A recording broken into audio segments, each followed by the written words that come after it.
Welcome back. So we got a Saturday night down. Here we go. And goal scoring seems to have dropped precipitously tonight. I don't know if that's a sign of things to come.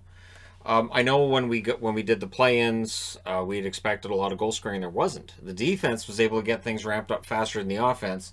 I'm not saying that's what's happening here, but it feels like maybe the combination of the rivalries that we're seeing, where these teams have played each other prior, combined with just the who's getting in shape the fastest, we may see less scoring than anticipated. All right, first up, Islanders and Rangers. This was the absolute opposite of Game 1 between these teams. It couldn't have been more opposite. Genuinely couldn't have been. Sorokin versus Georgiev, and I was like, all right, well, let's see how Sorokin does. Well, the Rangers get the early chances, and then it's Buchnevich scoring from Zibanejad at 2:12. So, okay, 1-0. All right, well, the Islanders can come back from that. They get a power play. Pollock then took a shot to the ear, which it looked like cut him. And again, I've talked about this for years. When they get the helmets, they have little plastic clips to go over the ears. And, of course, they take those off. So, guy gets clipped in the ear. The shots were 9-5 for the Islanders at 12 minutes, and I thought they were playing a pretty good game until fast break goal. Brendan Smith, nice turnover, gets it to Panarin, and at 13:46 it's 2-0 for the Rangers. The Rangers then get a power play. They're up 2-0 after the first period. Second period, early on the Rangers get a power play. That's their third, and it's the opposite of last game. It is the absolute opposite of what happened in the last game. Two shots on that power play. The Rangers were then 0 for 3. They get another power play. Buchnevich would score at 5:57. That was not on the power play, but Buchnevich up to 2 goals on the game. The Islanders then get their chance on a power play. They don't score on that. Sorokin stops Panarin in close. Panarin had a very good game. The Rangers were just the sharper team tonight. This is why I love these back-to-backs. Now, we're going to go back to the regular divisions for next season. Once October rolls around, we get back into 2021, 2022. We're supposed to go back to the regular divisions. I would like to see back-to-back games played in the same city. I'd like to see that stick around, where divisional matchups, you have the back-to-backs against the same team. I think it'd be nice. It cuts down on travel. The owners would like it, and I think players would like it too. And put those towards the end of the season too. So have the divisional games closer to the end of the season. Have some back-to-backs so that these games could decide who's in or not in the playoffs, right? So the Rangers get another power play. They don't score on it, but the momentum was on their side, and Capo Caco gets a goal from Di Giuseppe, and Hedl at 15:24. The Islanders get themselves another power play.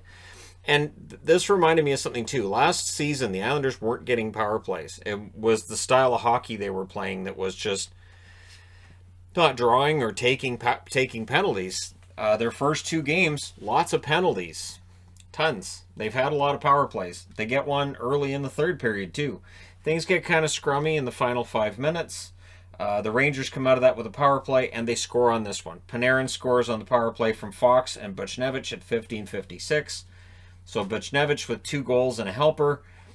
The Rangers win this one 5-0. 5. The shots were 10 apiece in the first, 14-7 Rangers in the second, 8-6 Rangers in the third. Final shots 32-23. Keeping in mind, the Islanders were out shooting them 9-5 in the first period, and then it just all fell apart. Power plays, the Rangers go 1 for 8. The Islanders go 0 for 4. Sorokin saves 27 out of 32. Georgiev saves all 23 to record his first shutout of the season. So there you go. Georgiev's pretty good. I may have said that once or twice in the time this channel's been going. Next up, Detroit. See? I wore a Detroit jersey for the previews. I'm doing this. I'm going to wear it because, sure, got to believe in Detroit. And Kosh Sarnett, this was a combination of a couple things. First off, Jonathan Bernier showed again tonight why he is a pretty good goaltender, right? Bernier was like the best kept secret in the league because he was buried on the worst team in the NHL last year. He had a very good season for Detroit. And this was a better start for the Wings. But what's interesting is the shot clock doesn't tell you this.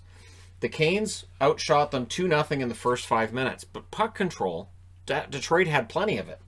Then there was a crazy chance at 6:45 for the Canes. Not sure how it stayed out. They get a power play. They then get another power play. The Wings were at one shot with 6.5 minutes left. And yet, if you're watching this game, you're saying, but the Wings are playing well. They are not getting shots, but they're playing better. At which point you start thinking, okay, so it's wishful thinking. Maybe they're not playing. I don't know. Power play then for the Wings. It gets 2 shots. And at the end of this period, that's 4 periods of hockey played. 0 goals for the Detroit Red Wings on the season. And you start thinking, all right, so when is this going to start really impacting their play? Second period, Hamilton had a chance that missed high. Bernier doing the best job that he can do to try to keep hope alive. And then it's Bobby Ryan in his first game in Detroit. He scores from Zadina, 2:44. Great pass by Zadina. Nice goal by Ryan. And the drought was over. And at least it wasn't a garbage goal or anything that was controversial. Mrazek then stopped a Stetcher chance.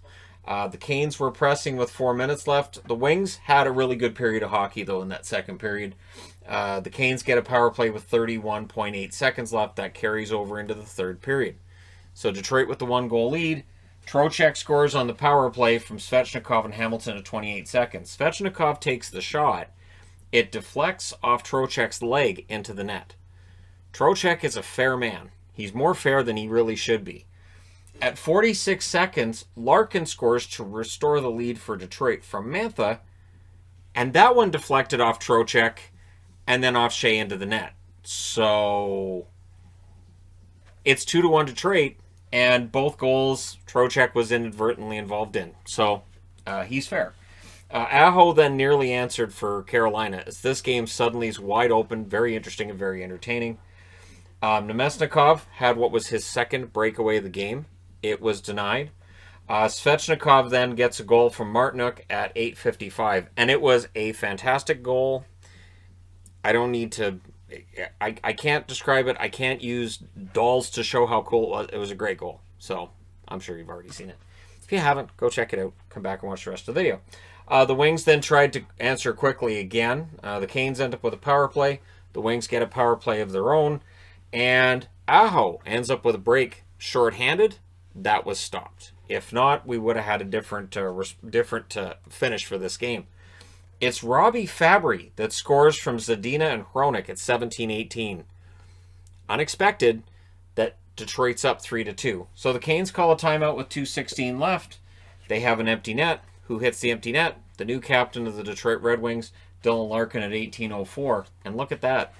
Detroit beats Carolina 4-2. Carolina drops to 1-1. Detroit's 1-1. And if the playoffs started today, Detroit's in. I know how ridiculous that's in, but for tonight, if you're a Red Wings fan, you're above the playoff line according to NHL.com. Congratulations. The shots were 10-5 in the first in favor of Carolina, 9 apiece in the second, 12-7 Carolina in the third. Final shots 31-21 in favor of Carolina. Power plays, Carolina went 1 for 5. Detroit went 0 for 2. Mrazek saves 17 out of 20. Bernier saves 29 out of 31. Bernier is the only reason that Detroit wins this game. That and Trocheck deflecting the puck. So, thanks to Trocheck if you're a Red Wings fan. Next up, Toronto and Ottawa. And this was a reckoning too. So we're seeing a lot of 50-50 booking between these teams here, right? So Dell was the backup for Campbell. They gave Freddie Anderson a guaranteed night off. It was just, there was no way Anderson was going to play in this game. If Campbell had had a terrible game, Dell would have gone in as the backup. Or if Campbell gets hurt, Dell ends up in the net. The Leafs take a penalty. The Sens go to the power play. Murray stopped a chance by Matthews. And then it's Paul scoring from Zaitsev and Connor Brown at 10:55. So it's 1-0 for Ottawa at that point. And I started thinking, all right, so is it going to happen again? Are we going to see Ottawa actually beat Toronto again? And are we going to see like a meltdown in certain parts of Toronto circles? The answer is no. Joe Thornton scores a really nice goal from Marner and Brody at 14:17. And he looks Murray off. Basically, he's got Matthews on this side. He looks Murray off. He looks in that direction. Murray's got to kind of be ready for that pass if it's going to take place. And Thornton puts it in the net. So nice goal. The first one Joe Thornton scored as a member of the Toronto Maple Leafs. More solid play by Thornton throughout the rest of that period, and there were some late chances for the Leafs as well. So it's a 1-1 tie after one early in the second, and I do mean early. 1 minute and 10 seconds. It's Marner from Matthews. So 2-1 for the Maple Leafs. And when Marner gets that goal, the Leafs then press for another, and it felt like the momentum had completely shifted. So the Senators get a power play. This is where the momentum would have shifted back in the previous game. Doesn't. The Leafs playing much better hockey in this game than they had previously, and they get a power play. It becomes a 5-on-3. The Senators call a timeout when they're down the 5-on-3. But the shots 12 minutes into this period are 16-3 for Toronto. This was a team that came out knowing that they'd been humbled the night before and determined not to let it happen again. And a message definitely sent in this game. Power play then for the Senators becomes a 5-on-3. Batherson missed the net. So we go to the third period. It's 2-1. Toronto, power play. Matthews from Marner and Thornton at 2 minutes and 42 seconds. So Joe Thornton with a goal and an assist tonight. Austin Matthews gets on the board. He has a goal and an assist. Marner, goal, 2 assists. All the guys that you want to see on the board are on the board from Toronto if you're a big fan of that top line. The Leafs were winning all the puck battles. The Senators were not getting enough shots. This was a game where they were stuck on 12, 13 shots for a while. And then Stützle would score his first from Chabot and White at 11:44, and Jack Campbell admitted after the game he wanted to shake his hand and congratulate him on scoring his first goal, which would have actually been kind of cool. But yeah, so Stützle gets that goal, and then the Senators get a power play. So they're only down 3-2, and it's a game that they don't really have any business being in. But Matt Murray's played very, very well. Murray, not on the board a lot here, but he's part of the reason why, even though they'd outshot the Senators 16-3 in the second period, they still only had a 1-goal lead. They never really stretched this out, and yet I never really got the feeling Ottawa was going to tie this. And then the Senators, after that power play, the Leafs get one. The Senators did buzz around the net in the last 30 seconds. They did make it interesting, but they do fall 3-2 against Toronto Maple Leafs. If you're a Sens fan, all of the parts that you want to see performing well, all the players that you want to see coming to their own, it's happening. Stützle with that first goal tonight. Murray, as I said, played very, very well in the net. Pittsburgh could use a guy like Matt Murray right now, just throwing that out there. It's funny because I was watching that game tonight, and I thought about the fact that I've done videos on Matt Murray in previous seasons. And every time he went into a cold streak, I would have to do a video on Murray. Like, I'm not a Penguins fan, but I'm going to defend Matt Murray because he's a pretty good goaltender. And I feel like he's proving that here for Ottawa, where Pittsburgh decided, well, we're going to keep Jarry, we're going to trade Murray. And he's kind of got a chip on his shoulder. So if you look at the shots in this game, it was 10-7 for Toronto in the first, 19-5 Toronto in the second. They only got 1 goal. And then 11-7 in the third. Final shots 40-19 in favor of Toronto. Power plays, Toronto goes 1 for 4. Ottawa goes 0 for 5. We're not in the realm of me saying Ottawa's power play sucks. We're not there. We're not there. I could get back there before the end of the year, but I'm not there yet. Campbell saves 17 out of 19, and Murray saves 37 out of 40. And yes, when I was watching Campbell play well, I started thinking, he's going to make the argument that he should be in net a little bit. And it's something that I kind of called before the season started, not because I thought Anderson wasn't going to play well, but because I know Jack Campbell's a good goaltender. So I saw that with LA, and I think he's a good goalie, and I think he's going to get more starts than we might have expected before the season started. All right, next up, wow, Montreal. So why am I wearing Montreal? Because Edmonton's playing some alarming defensive hockey in that the defense just isn't there. And then after this video is done, I'm doing the preview and the news video together because there's only 2 games tomorrow. There's one that's 9 o'clock in the morning my time. I'm just going to do that news and preview tonight. And there's some disturbing news if you're an Oilers fan regarding goaltending, in that Koskinen's the guy and Smith is out, and I know they pick up a guy on waivers and I know they sign. It doesn't matter who they're assigning to the team if the guy's going through quarantine, right? So for right now, it's basically Koskinen's net. So first period, the Oilers 6-1-1 in their last 8 against Montreal coming into this game. The early edge was for the Oilers. The Oilers get a goal, but it's ruled as goalie interference. So this is interference. Toffoli then had a break that was denied, but then Petrie gets a power play goal from Suzuki and Weber at 6:50. There's that Nick Suzuki kid again. He's a good player. I noticed Suzuki a bunch tonight. And Petrie actually, the funny thing was the announcers say, well, that would look like a hand pass. Yeah, he passed it to himself. From behind the net, he bats it, and then he's in front of the net to put it in the net. So it doesn't matter if it's a hand pass because he passed it to himself. Otherwise, if he'd passed it to another player, yeah, it would have been a hand pass and it would have been a goal. The shots were 10-3 for the Habs 9 minutes in. So this is part of the problem, that just they're allowing too many shots. We watched Edmonton and Vancouver play against each other, and they were fun games, but neither team was playing well enough defensively, and I think now we're starting to see that where they're playing other teams. We'll get to Vancouver in a bit, right? Price and Weber were defending Oilers' chances as well. Shea Weber had a pretty good game. McDavid had a break, and Price saved. And you could kind of tell that Carey Price was upping his game because he's against McDavid and Draisaitl. Carey Price, and this is a comparison I would draw to a Patrick Roy, who I would argue is the best in my lifetime playing in the Montreal Nets. And he would be the star player when he was against those star players, and he would up his game knowing who was on the other side of the ice. And I get that same feeling from Carey Price.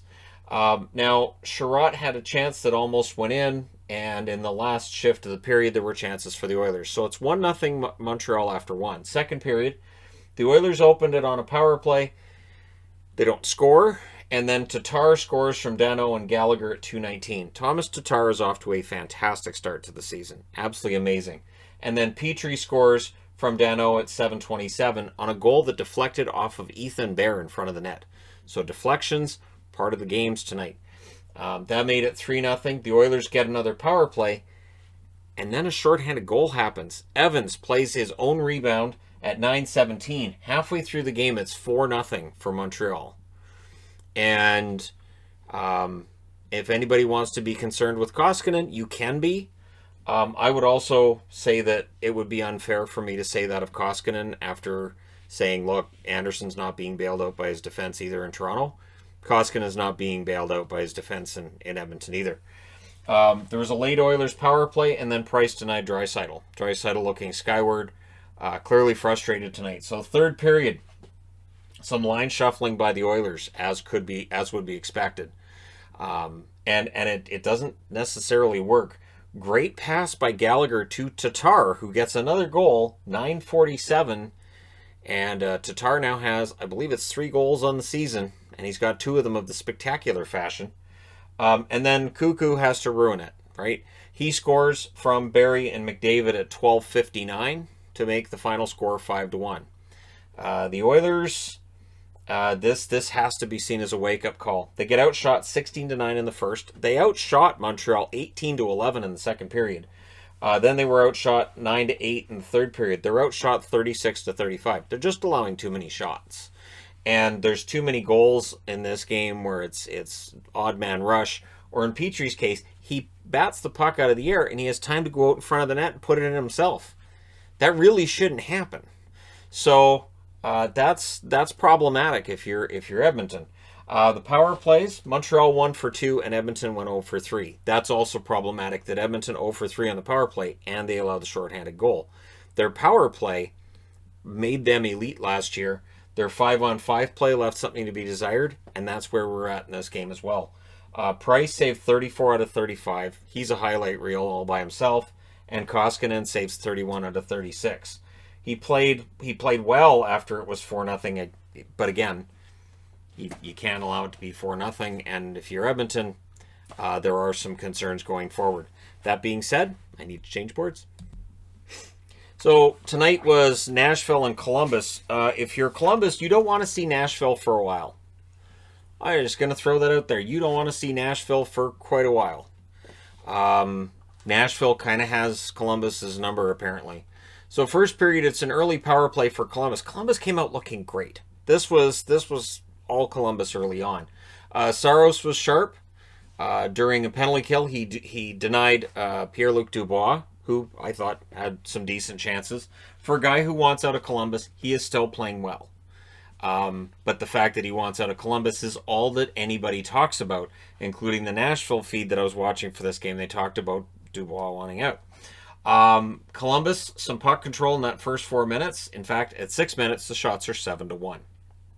So full control of the game, just Saros is keeping it scoreless until Foligno scores from Del Zotto and Kukin at 7:58. The interesting thing with Michael Del Zotto is the guy gets points. No matter where he goes, the offense is he gets points. There are obviously weaknesses in his game, which is why he ends up bouncing around the league a bit, and he doesn't make as much money as he otherwise would. But the offense is there.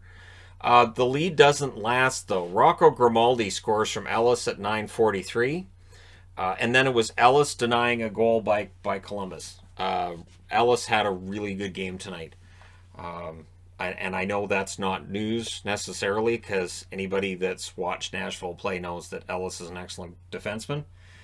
Saros was the reason, though, that this game was tied at that stage. There's a late power play for the Predators as Texier goes off for a slashing call, but it's 1-1 after one. Second period, not a whole lot to write about. There were a lot of shots, yes, but there were some early chances for the Preds. They got a power play around the halfway mark, and then 40 seconds later, it's 4-on-4. Some back and forth penalties here and there. It was not a penalty-filled game, though. So we go to the third period, and it's still 1-1. Ellis has made some big saves in both this game and the previous game against Columbus. And then Forsberg, at 1 minute and 43 seconds, scores on the perfect shot. Almost the exact same goal he got in the first game that these two teams played against each other in the third period, like in this game. So Forsberg likes playing against Columbus. And then some big saves from Saros after that.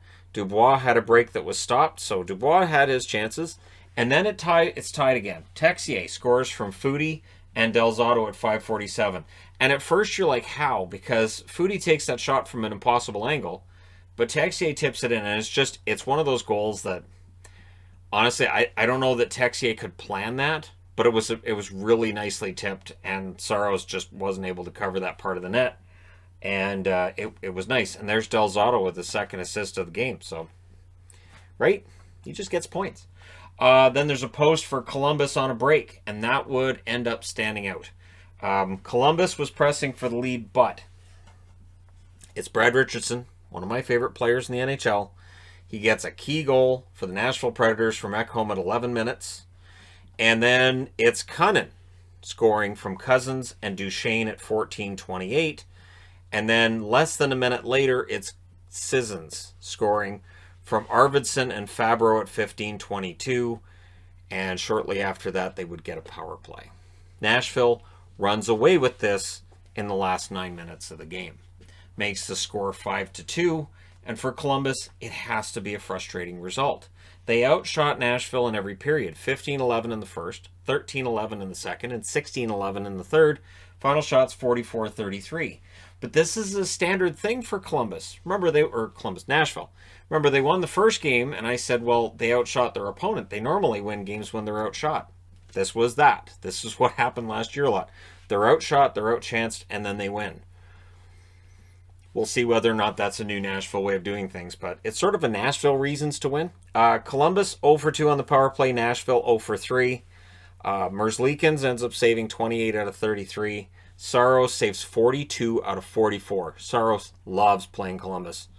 And we'll see whether or not that carries over into Nashville's next game, or if this is just they do really well against Columbus. But this is what I'm talking about. So now they've played 2 out of their 8 games against Columbus, and they've won both. They have 6 more games left against Columbus. So if you can make hay against one team in your division and get 8 wins, it's huge. Just huge. All right. Next up, Minnesota and LA. Speaking of games that look the same, and I think they're in the same spot on the board as they were the first time 2 nights ago. So if you watch this, you can be like, is this the same review that I watched 2 nights ago? No, but it's going to feel like it. So first period, Dumba scores 21 seconds into the game from Greenway and Suter. First shot in the net.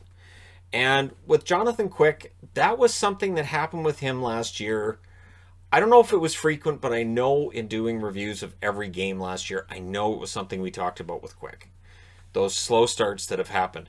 And it's not a shameful thing because Luongo used to have them too. First shots are in the net. Of course, Corey Schneider, that was an ongoing thing with Schneider for ages, right? The shots were 3-0 for Minnesota at 4 minutes. The Wild get a power play, then it was 4-on-4. The shots would even out. They were 6 apiece 12 minutes into that first period. Dumba made a save on the empty net. Talbot was out. Dumba made the save. And the Kings felt like they scored. The ref said no, the puck didn't cross the line. The interesting thing was, if you're watching the game, you could see it cross the line. I thought they were trying to argue that the whistle had gone, or that they were going to blow the whistle. No, puck crossed the line. And then they look and they go, yeah, crossed the line. Initially, the goal was awarded to Kempe, but later on they would officially change it to Velarde from Wagner and McDermott at 17:02. So Gabriel Velarde is on the board. He has a goal. Quick then denied Johansson. Some snow angels by Quick in closing seconds. As long as you save it, right? And that's sort of been with Quick. That's one of the things with him. He'll make spectacular saves when you don't expect them.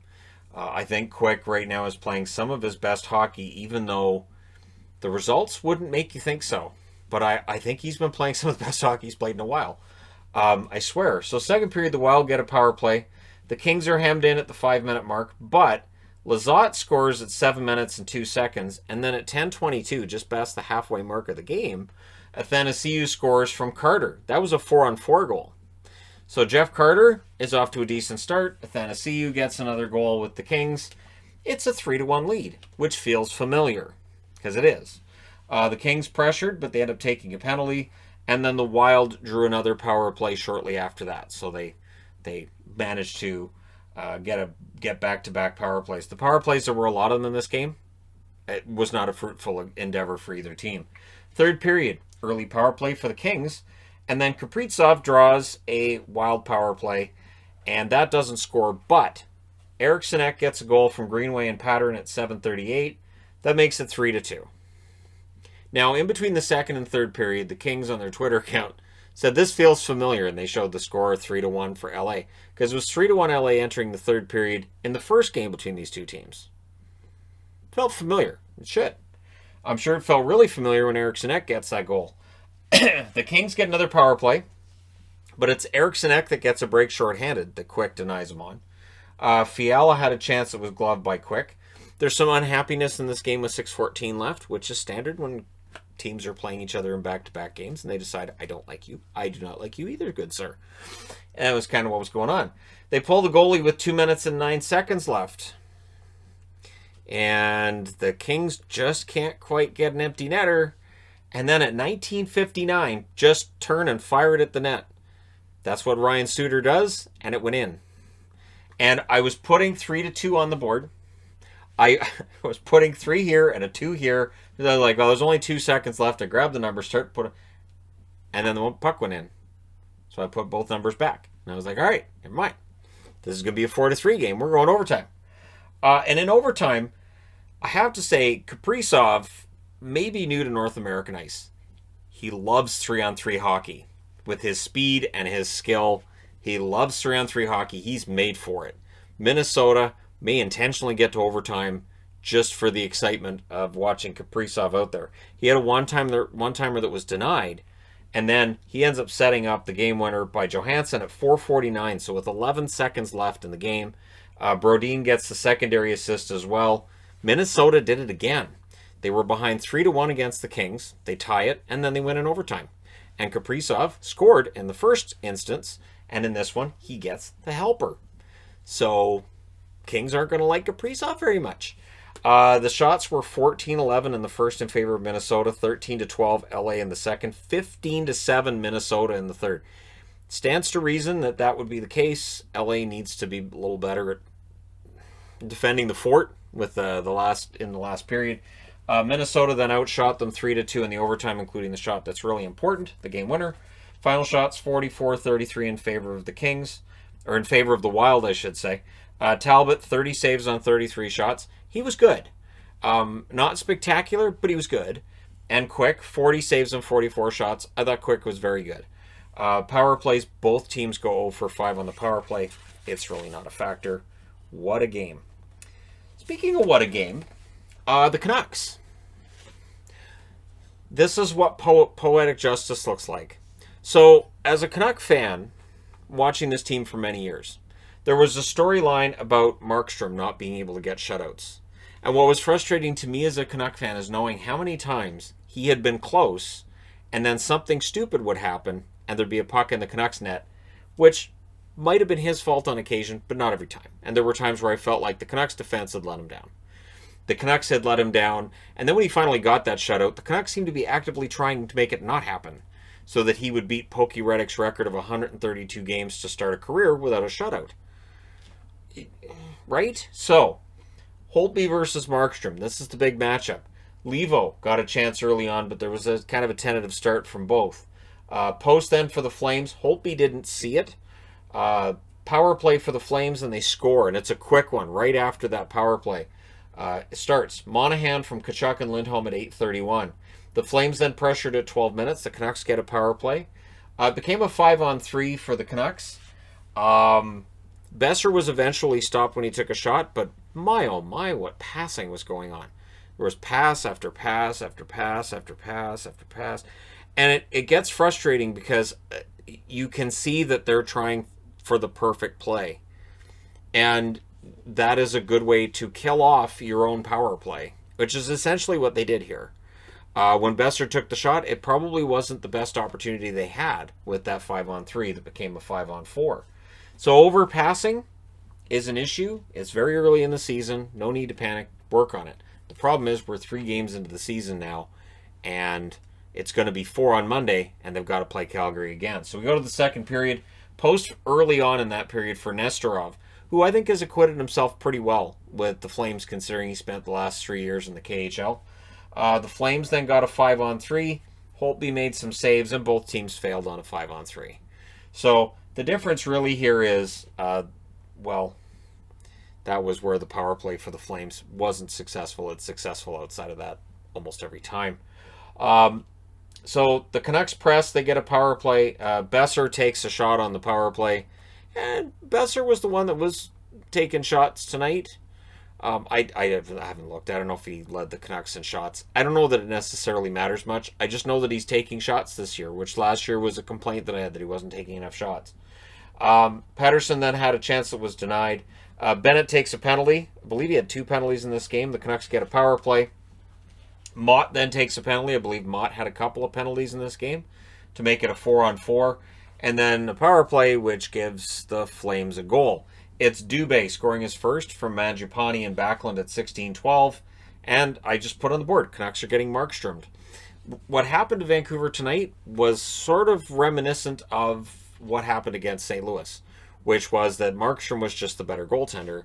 And so even though the chances were relatively even between these teams, the score wasn't. And it's not on Holtby. Holtby played well. It's just Markstrom. Fantastic. And the Canucks kept trying to shoot blocker side, which I thought, didn't you guys watch St. Louis doing this and it didn't work?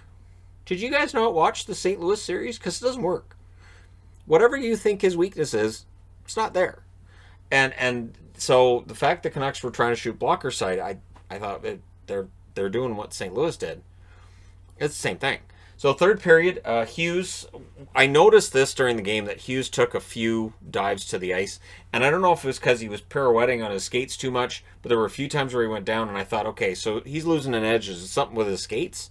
Or is it just his balance is a little bit off in this game and I'm just catching it when it happens? The shots were 4-1 for the Canucks 3 minutes in. Holtby denies Mangiapane. Edler takes a penalty. Besser takes a penalty. So that's 6 power plays for the Flames. They score on that 6th. That's Tkachuk from Gaudreau and Anderson at 15-16. 3 goals by Calgary, all of them on the power play. 5-on-5. They didn't allow anything, but they didn't score anything either. So for Vancouver, very frustrating game. And now they've got to play Calgary again on Monday. So they have to win that game. We're already in a must-win situation to me, because going 1-3 to start the season in your division, it's not going to get easier.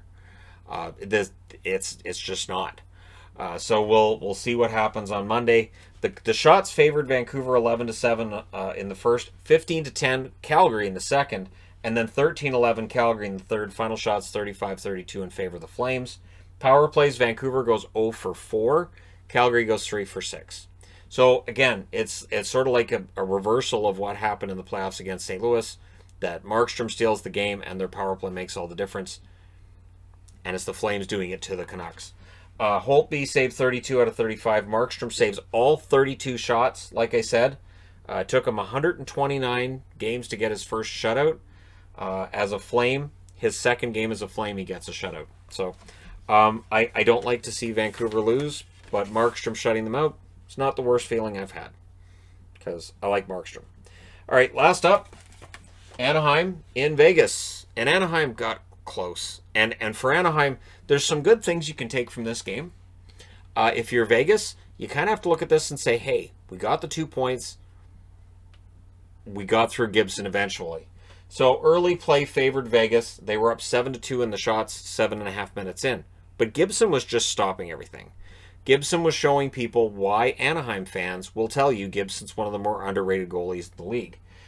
Gibson holding it scoreless, and I thought the scoreless game would definitely be a pressure point for Vegas. But here's the thing. You don't have fans in attendance. I don't know that a scoreless game this year in your home building will be nearly as much pressure as it would be if you were trying to impress your home fans. And so we'll see whether or not that's the case this year. But it feels like without the fans in attendance, that pressure's kind of off. Late power play then for the Ducks. We go to the second period, still scoreless. The Ducks were working really hard. They just didn't have the finish. And this is something we knew for the Ducks this year was still going to be a problem, which was goal scoring. Pressure draws a power play for the Ducks, and then a shorthanded break for Nick Roy, which is stopped by Gibson. And then Smith had a shorthanded break that was stopped as well. So Anaheim's power play, allowing shorthanded breakaways just a little too often. But then it's Comtois scoring his third goal of the season, which is impressive other than the fact that nobody else in Anaheim has a goal. Nobody.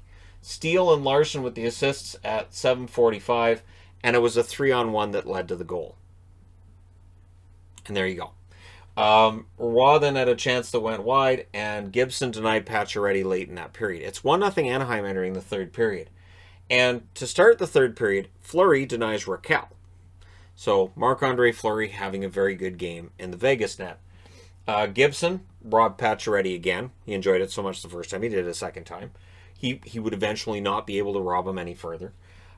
Sloppy play then by both teams 5 minutes in. And again, that's where I thought it showed that Anaheim didn't quite have the finish. If you had just a sniper out there for Anaheim, I think it could have made a huge difference. And I don't want to make any judgments till 10 games into the season, but for Anaheim, there's some guys that you kind of think should be able to get points and goals that haven't through the first two. We'll see where they're at 10 games in. White Cloud had a chance. He blasted that wide. Both goalies were playing well. The Ducks pressed 7 minutes into the third. You could see the Ducks realized, hey, we could steal this on the road. Vegas gets a power play on a delay of game call against the Ducks. Strong penalty kill by the Ducks, however. And then Rowney on a 3-on-2 decides to pass when he should have taken the shot. So, and that's part of where the lack of a sniper comes in, where Rowney's probably looking and thinking, well, okay, I'll pass it to him. He has a better chance of this than I do rather than just taking the shot. So after that, the Ducks seemed to be killing the clock. I think we went 5 minutes without a whistle. It felt like, because to start the periods, there was a 5-minute differential in the clocks between these two games. By the end, there was about an 8-minute differential where this game was going that much faster. I think this game started, and then this one started when there was 2 minutes gone on the clock. And by the end, like I said, there was an extra 6 minutes gone off this one. So this was a much faster game. Fewer whistles, less extracurricular activities than in this one.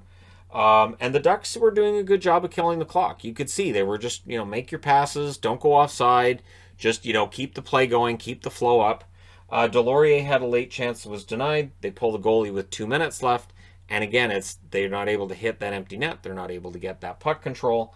And Carlson makes them pay from Marchessault and Stone at 18:39. ties the game up, and that's where it all changes.